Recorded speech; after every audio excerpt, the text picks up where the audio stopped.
प्रवास करावा लागतो नाही का. गाडीमध्ये जास्त बसून असल्या कारणाने मला हा त्रास उद्भवला आणि मग नंतर उभा राहायला पण त्रास उद्भवला.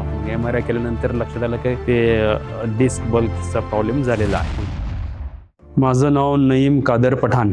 मी राहायला पुण्यामध्ये थेरगाव एरियामध्ये आहे आणि माझं वय आत्ता 43 वर्ष पूर्ण झालंय. व्यवसाय रिअल एस्टेटचा व्यवसाय मी करतो. जास्त करून ह्या व्यवसायामध्ये आम्हाला प्रवास करावा लागतो नाही का. आणि प्रवासामध्ये गाडीमध्ये जास्त बसून असल्या कारणाने मला हा त्रास उद्भवला. त्रासामध्ये प्रथम काय झालं की कमरेमध्ये दुखायला लागलं आणि कमरेमध्ये दुखायला लागल्यानंतर तो त्रास असा दोन्ही पायामध्ये खाली जायला लागला आणि मग नंतर उभा राहायला पण त्रास होत होता आणि मग चालायला पण त्रास व्हायला लागला. काही दिवस डॉक्टरांना, ऑर्थोपेडिक डॉक्टरांना भेटलो. त्यांच्याकडून गोळ्या वगैरे घेतल्या, त्याने काही राहिलं नाही. त्यानंतर त्यांनी MRI करायचं सांगितलं. मग MRI केल्यानंतर लक्षात आलं की ते डिस्क बल्कचा प्रॉब्लेम झालेला आहे. मग त्याच्यानंतर मग त्यासाठी मी शोधत होतो की कुठं आपल्याला काय त्याच्यावर उपचार घेता येईल. आपल्या अन्सी वेलनेसचं माहिती भेटली. त्यानंतर मी या ठिकाणी आल्यानंतर मला कदम साहेबांनी सगळी माहिती सांगितली आणि त्यानंतर मग मी जॉईन झाल्यानंतर पूर्ण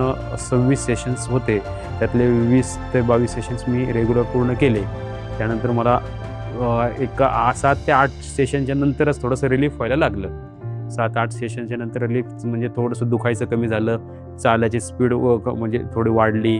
उभं राहता पण यायला लागलं. जे उभं राहताना मी 1 मिनिट 1.5 मिनिट उभं राहत होतो, ते 5 ते 10 मिनिटं उभं राहायचं मी असं कॅपॅसिटी वाढत गेली. ज्या हातापायात मुंग्या येत होत्या त्या पण थोड्याशा कमी झाल्या. 80% रिलीफ आहे. आता माझे फॉलोअपला मी येतोय. आज पहिला फॉलोअप आहे. त्याच्यानंतर म्हणून माझी फॉलोअप 8-8 दिवसाला पूर्ण करून घ्यायची.